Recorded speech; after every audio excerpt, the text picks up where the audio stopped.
Assalamualaikum warahmatullahi wabarakatuh. Pertama-tama kami mengucapkan salam tandan berduri salam planter semua kepada seluruh petani sawit se-Indonesia.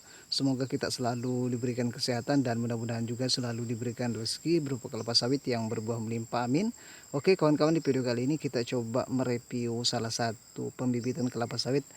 Kebetulan ini adalah pembibitan milik kawan teman-teman. Nanti kita akan coba berbagi tips tentang bagaimana cara perawatan untuk bibit kelapa sawit yang usianya 0 sampai 1 bulan.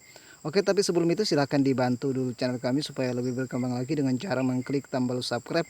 Dan jangan lupa dibagikan video ini, mudah-mudahan punya manfaat bagi kita semua. Oke, kalau sudah kawan-kawan, terima kasih. Jadi teman-teman, memang ada beberapa hal penting yang perlu kita ketahui dalam hal proses pembibitan kelapa sawit, khususnya untuk usia 0 sampai dengan usia 1 bulan setelah semai. Karena menurut saya ini adalah usia-usia yang kritis teman-teman. Ini adalah usia-usia penentu dalam proses pembibitan kita. Kalau kita sudah selesai di usia 1 bulan ini, sudah kita jalani dengan baik, tentunya untuk kedepannya itu pasti akan baik. Tapi kalau kita tidak bagus dalam hal di usia ini 0 sampai 1 bulan ini nanti kita akan berdampak buruk bagi pembibitan kita, karena ini adalah usia-usia kritis yang paling rentan bibit kelapa sawit kita untuk mati teman-teman. Oke, jadi ada beberapa tips perawatan yang perlu kita ketahui. Yang kita akan bahas yang pertama adalah tentang naungan teman-teman. Kita lihat di sini naungannya. Ini naungannya menggunakan pelepah kelapa, dan tentunya ini agak sedikit keliru menurut saya karena ini masih ada yang lubang-lubangnya. Jadi sehingga nanti, apalagi ini adalah musim penghujan, sehingga air yang jatuh itu, air hujan yang jatuh itu langsung turun ke sini teman-teman. Langsung turun ke pembibitan kita, sehingga nanti kita lihat di sini banyak sekali yang busuk-busuk. Karena apa? Jatuhnya air itu tidak terkontrol teman-teman ini, sehingga semua air yang jatuh itu langsung menuju ke polybag kita, sehingga banyak kita lihat di sini yang tidak tumbuh. Ini kita lihat di sini, ini banyak sekali yang tidak tumbuh. Karena apa? Karena air hujan yang jatuh itu tidak ada yang naungi teman-teman, karena banyak yang lubang-lubangnya. Ini salah satu renungan juga untuk kita, untuk betul-betul memperhatikan naungan, karena itu juga salah satu faktor penentu dalam hal proses pembibitan kelapa sawit semacam ini teman-teman. Kebetulan ini juga musim penghujan di bibitnya. Kalau saya memilih, kita bagusnya itu melakukan pembibitan di musim kemarau teman-teman, daripada di musim hujan, karena inilah salah satu kendalanya. Apalagi kalau kita naungan kita asal-asalan, tentu akan berakibat fatal untuk pembibitan kita. Itu salah satu poin penting teman-teman. Oke, jadi perlu diketahui teman-teman bahwa untuk usia 0 sampai 1 bulan, naungan kita itu kasih 100% teman-teman. Jadi tidak ada yang bisa masuk air hujan, atau bisa masuk tapi tidak terlalu deras kayak semacam ini.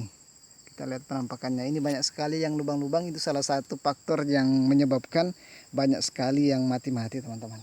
Nah, ketika sudah di umur 1 bulan, barulah kita bisa melepaskan beberapa helai daun ini, sekitar 25% kita bisa lepaskan teman-teman. Nah, itu salah satu juga faktor penentu juga untuk kita perlu pertimbangkan, yakni naungan. Dan tentunya tinggi naungan juga harus tinggi teman-teman, supaya sirkulasi udara itu ini semacam ini bisa bebas di pembibitan kita ini, supaya pembibitan kita ini tidak lembab. Kalau terlalu lembab juga itu kita takutkan busuk. Itu salah satu hal yang kita perlu pertimbangkan teman-teman untuk kita lakukan di pembibitan kita masing-masing. Nah, kayak semacam ini. Nah, ini bekas-bekas air hujan teman-teman ini.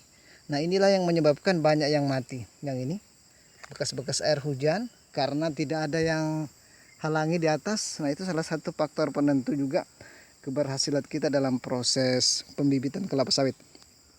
Oke, yang kedua teman-teman, selain naungan, untuk menaungi dari air hujan yang deras, tentunya juga kita harus memperhatikan yang namanya hama-hama, khususnya untuk hama siput kecil dan semut hitam. Itu salah satu hal yang biasanya sering sekali merusak bibit kelapa sawit kita usianya yang semacam ini, karena dia suka sekali memakan tunas-tunas baru ini teman-teman. Ini kita lihat di sini penampakannya. Kita lihat di sini, adakah yang bekas dimakan siput atau dimakan semut teman-teman. Ini kita lihat penampakannya di sini. Kita lihat di sini. Ini kayak semacam ini teman-teman. Nah, ini contoh semut-semut yang bisa memakan tunas-tunas baru, dan tentunya yang paling ganas itu adalah semut hitam teman-teman. Itu yang membahayakan. Jadi kita usahakan menggunakan insektisida untuk membasmi semut-semut, dan juga menggunakan anti siput, kecuali untuk yang pada malam hari teman-teman, karena biasanya siput itu menyerang pada malam hari. Itu kita harus kontrol dengan menggunakan secara manual, atau bisa juga menggunakan racun, yaitu racun siput. Dan biasanya juga kami simpan di sini puradan teman-teman. Biasanya kami simpan di sini puradan di sekelilingnya, supaya apa? Siput-siput atau semut-semut hitam itu tidak berani naik. Kita simpan puradan teman-teman. Itu salah satu. Nah, ini contoh, kita lihat di sini. Ini ada contoh juga, ini semacam laba-laba. Ini juga salah satu hama-hama yang kita takutkan menyerang kelapa sawit kita yang baru disemai. Ini salah satu hal yang perlu kita ketahui dalam hal proses pembibitan kelapa sawit, karena ini sangat penting sekali, karena di usia ini adalah usia-usia yang paling kritis kalau menurut pendapat saya teman-teman, di usia 0 sampai 1 bulan. Oke, jadi perlu juga diketahui teman-teman, ketika sudah berumur 1 bulan, kebetulan ini sudah tepat 1 bulan usia pembibitannya ini teman-teman. Nah, kalau sudah 1 bulan kita bisa sudah melakukan proses pemupukan. Tentu yang di video sebelumnya teman-teman, kita gunakan 2 jenis pupuk, yakni pupuk urea di pemupukan di minggu-minggu ganjil, dan di minggu-minggu genap kita menggunakan pupuk urea.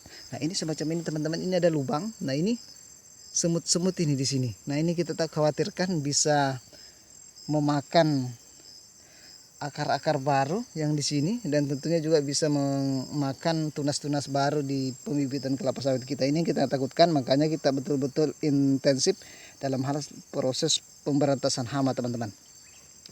Dan tentunya teman-teman, ketika sudah berumur 1 bulan semacam ini, nanti untuk interval pemupukannya kita gunakan 1 minggu sekali.